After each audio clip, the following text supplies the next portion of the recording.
Salam semua, apa khabar? Selamat datang ke channel saya. Hari ini saya ada satu tablet jenama Teclas model M30 Pro. Dan tujuan utama saya beli tablet ni semata-mata untuk PDPR. Saya bukan nak guna untuk main game, bukan untuk browsing dan juga bukan untuk tengok Netflix. Okey, semata-mata untuk PDPR. Jadi bila saya tengok di pasaran ada banyak tablet yang dijual dengan range harga 500 ke 1000, maknanya saya cari yang lebih kurang entry level. Dan saya tengok Teclas ni dia spesifikasi dia lebih baik daripada kebanyakan tablet yang ada dijual di luar sana. Dan saya tengoklah review daripada YouTuber-YouTuber lain dan juga saya tengok review daripada pembeli-pembeli dan saya akhirnya buat keputusan untuk beli jenama Teclas ni model M30 Pro. Walaupun dari China dia ambil masa selama 9 hari untuk sampai di tangan saya di Shah Alam. Okey. Jadi bila saya buka, saya gunakan pertama kali saya test dan saya tengok ada satu masalah besar kalau saya nak gunakan ini untuk PDPR. Jadi apa masalah dia, kalau anda nak tahu, jom kita tengok review saya.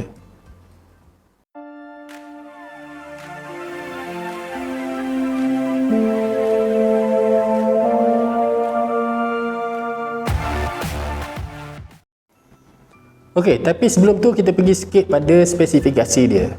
Tapi kalau bahagian spesifikasi ni saya tak nak terangkan dengan lebih detail sebab banyak review di luar sana yang tunjukkan tentang detail dia, apa kelebihan-kelebihan dia dan sebagainya, siap dengan benchmark lagi. Tapi bagi saya benda tu semua kurang penting. Saya nak tengok kepada penggunaan saya ni. Jadi kalau anda dalam market nak cari tablet, pastikan RAM dia ada 4GB. Ini minimum ya, minimum RAM adalah 4GB. Storage minimum 128GB.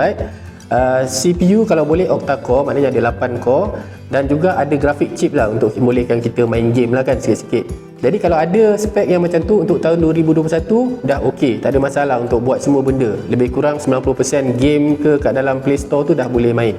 Dan range harga ni adalah 589 waktu offer dan 700 lebih lah waktu tak offer. Okey, tapi masalahnya bila saya beli waktu offer ni saya tak dapat casing, saya tak dapat keyboard dan sebagainya. Dia dapat macam ni je dengan kotak dan charger. Okey. Seterusnya, bila kita tengok secara luaran dia, dia nampak macam tablet yang agak mahal lah, tak adalah nampak terlalu murah. Dia menggunakan aluminium body. Lepas tu kita boleh nampak kamera dia di belakang dan di depan sini. Dan apa yang saya suka adalah layout button dia di satu side saja, maknanya sound dengan power button dia satu side. Kat sini headphone jack, ada kabel type C kabel untuk charging dan sebenarnya dia ada juga charging kabel spesifik dia. Tapi saya dalam kotak tu saya tak dapat. Jadi saya tak tahu, mungkin selepas ni saya nak tanya seller kenapa dia tak bagi sekali charging untuk yang spesifik dia ni. Dia bukan gunakan type C. Type C ni kita boleh gunakan untuk charging juga. Jadi kat situ tak ada masalah lah. Lepas tu kat sini ada juga slot untuk kita masukkan SIM card. Okey, jadi kita boleh gunakan tablet ni untuk telefon, untuk WhatsApp video, WhatsApp call ataupun gunakan Telegram dan sebagainya lah. Boleh digunakan SIM card 4G anda di sini. Okey. Jadi seterusnya tak ada apa yang menarik sangat di luar ni. Kat sini kalau kita boleh nampak ada speaker, dua speaker kat sini. Dan walaupun ada dua speaker yang saya rasa macam stereo, tapi sebenarnya bila saya test tak adalah berapa baik sangat speaker dia. Dia lebih kurang standard je speaker dia. Okay? Dan bila saya on, okay, bila saya on, saya dapati tengok, kalau anda nampak pun skrin dia memang cantik. Ni memang tak dinafikan. Dia punya skrin memang Full HD 1920x1200. Dia Full HD dan dia punya pixel per inch pun lebih kurang 200 lebih. Memang dah cukup sharp lah. Kita boleh nampak ikon dia pun memang cantik kan. Tetapi ada masalah kat sini. Bila saya tengok dia punya operating system dia menggunakan Android 10. Okey. Tapi dia menggunakan Android 10 yang basic. Maknanya tak ada apa-apa perubahan, tak ada apa-apa theme customizer. Kalau kita tengok kamera dia pun tak ada apa-apa setting yang kita boleh adjust macam kita punya telefon kan. Jadi memang basic punya apps, basic punya operating system kat sini. Itu je. Dan saya rasa ini pun yang akan mendatangkan masalah dalam penggunaan tablet ni tadi. Okey. Okey, sebelum tu berkenaan dengan skrin dia tadi, memang skrin ni nampak cantik. Memang nampak cantik. Tapi tengok pada penggunaan anda. Satu tips yang saya nak bagi tahu. Kalau kata kebanyakan syarikat-syarikat yang mengeluarkan gadget-gadget seperti tablet, phone dan sebagainya, diorang selalu bagi tahu kita yang tablet ni resolution dia adalah 1920 Full HD, 1920 kali 1200 dan sebagainya. Tapi apa yang mereka tak bagi tahu biasanya adalah dia punya maximum brightness, ataupun kita boleh ukur dalam nits, NITS. Kalau nak tahu nits tu apa, nits ni adalah maximum brightness untuk sesuatu screen tu, dan dia diukur ada menggunakan satu device lah untuk kita ukurkan brightness tu. Tapi zaman sekarang ni sebenarnya kita boleh Google je. Sebagai contoh, kalau anda menggunakan iPhone 11, type dia dekat Google maximum brightness for iPhone 11. Jadi kat situ nanti akan keluar semua dia punya brightness dia berapa nits. Diukur dalam nits. Jadi kalau anda tak tahu nits tu berapa sebenarnya, sebab susah kita nak cakap kan kalau 300 tu terang ke tak terang. Okey, macam ni. Saya bagi comparison. Kalau bajet punya phone lebih kurang dalam 400 ke bawahnya harga dia, nits dia biasa dalam 300 lah. Nits biasa dalam 300. Sebagai contoh lagi, iPad saya pada tahun 2013, iPad 3, dia ada 400 nits. Okey. Dia ada 400 nits. Dan Oppo Reno saya tahun lepas saya beli dalam harga 1000 lebihnya, dia ada 800 nits. Jadi untuk perbandingan, tablet ni hanya ada 190 nits. Jadi tak besar. Apa maksud dia? Kalau tablet ni kalau kita pergi kat luar, di bawah direct cahaya, dia akan tak berapa jelas. Okey, untuk kegunaan dalaman tak ada masalah. Kalau kita kat dalam rumah tak ada masalah. Sebab itulah saya ambil keputusan untuk beli juga, sebab saya memang nak beli ni untuk kegunaan PDPR yang macam saya cakap tadi, dan kebanyakan masanya penggunaan dia di rumah, di dalam rumah. Jadi tak ada masalah lah untuk beli tu. Tapi walau macam mana pun, skrin ni memang jelas, sharp macam yang anda dapat tengok sekarang. Saya rasa cantik. Kalau untuk movie ke YouTube memang cantik juga. Jadi bahagian skrin tak ada masalah. Okey, bahagian sound ni, bila kita tengok dia macam ada dua ni, yang saya pun boleh expect dia stereo lah. Tapi sebenarnya bunyi dia memang out, memang tak berapa best. Dia tak ada, jangan harap lah ada treble ke bass ke. Yang macam saya cakap tadi, operating system ni pun standard, tak ada apa-apa nak buat untuk equalizer dan sebagainya. Dan mungkin anda kena cari apps lain untuk bantu adjust sound dia dan untuk adjust efek-efek sound yang ada pada default app ni tadi.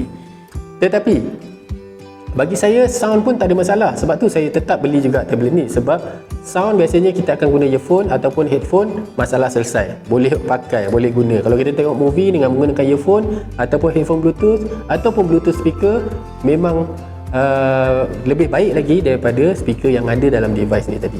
Okey, jadi apa masalah sebenarnya bila saya nak gunakan tablet ni? Tengok lepas ni. Okey, kita teruskan lagi bahagian masalah dia pula.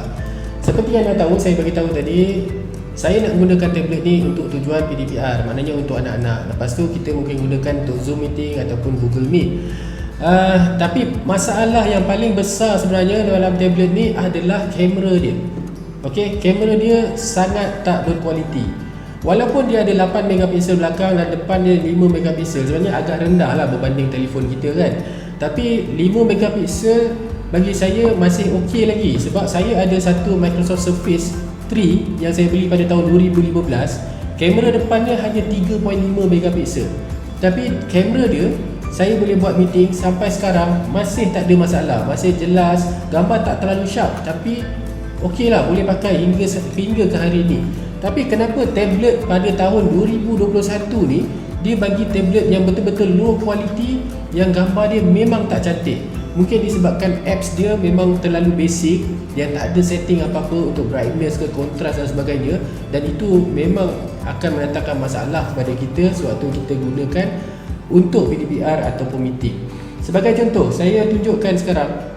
Okey, gambar saya yang anda nampak dia agak gelap sikit sebenarnya, sebab dia by default pun dia memang nampak gelap.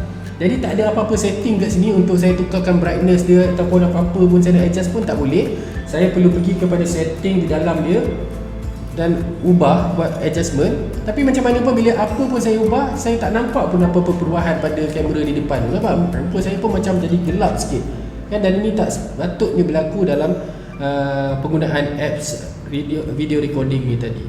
Okey, jadi sebenarnya itu antara masalah yang paling utama tablet ni, sebab kamera dia terlalu low quality. Saya tak pernah tengok kualiti kamera yang seburuk ni pada device yang berharga 700 lebih. Ini bukan tablet yang harga RM300 yang saya yang kamera ni mungkin dia boleh bagi yang murah lah, bukan VGA ke, tak ada HD kan. Tapi ini device yang berharga 700 lebih. Jadi sepatutnya kamera dia bagilah kualiti yang baik sikit kan. Atau mungkin selepas ni Teclas akan update dia punya apps, default app kamera ni tadi, mungkin akan jadikan penggunaan dia lebih baik selepas ni, saya tak tahu. Tapi buat masa sekarang mungkin saya terpaksa pula cari apps lain untuk menggantikan apps default video recording dia kat dalam ni. Okey, jadi itu jadi satu masalah yang besar yang membuatkan saya rasa untuk saya tak akan pakai ni untuk buat meeting. Tapi untuk anak-anak mungkin tak ada masalah, sebab anak-anak kita tak akan tanyalah kenapa kualiti dia rendah dan sebagainya. Dia orang okey je boleh pakai. Lagi anak kita yang mungkin umur 8-9 tahun kan, darjah 2, darjah 3, dia orang tak ada masalah, boleh pakai juga. Tapi bagi saya agak kecewa sikit sebab dengan range harga dia, kualiti kamera dia sangat-sangat low quality. Okey, jadi satu lagi pun saya nak tanya kepada macam pembuat device gadget macam ni kan, tablet, phone dan sebagainya. Kalau untuk tablet, dia bukan macam phone. Kalau dia bagi sini 8 megapiksel dan di depan 5 megapiksel, apa dia punya logik dia?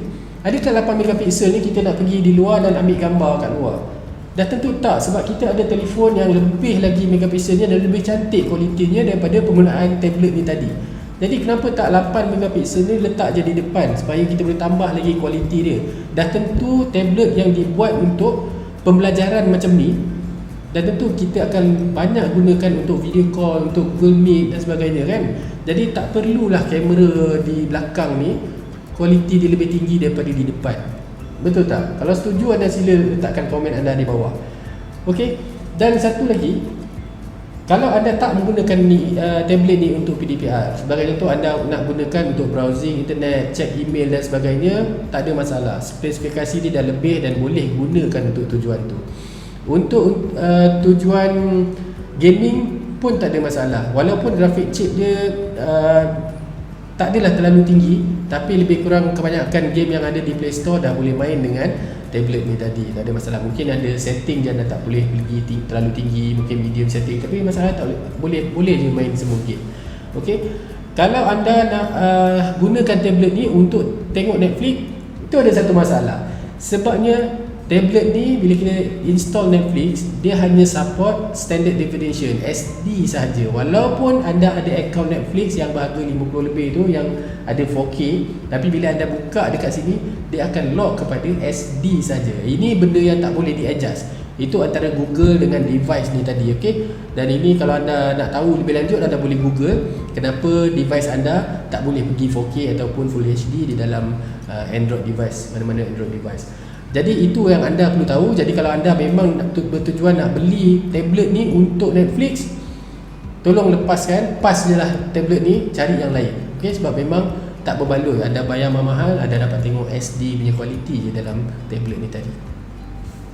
Okay, jadi untuk Zoom meeting dan PDPR, kalau anda rasa anda tak kisah low quality video dan sebagainya, anda boleh teruskan sebab dia daripada segi RAM, daripada segi storage, saya rasa benda ni tak ada masalah.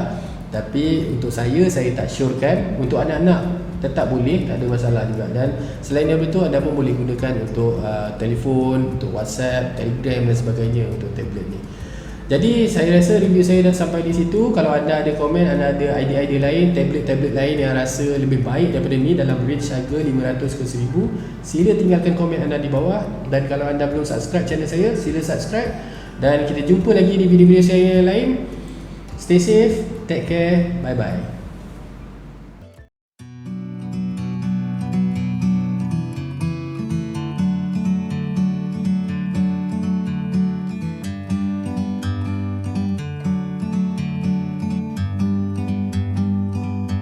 Like a bird on a tree, I'm just sitting here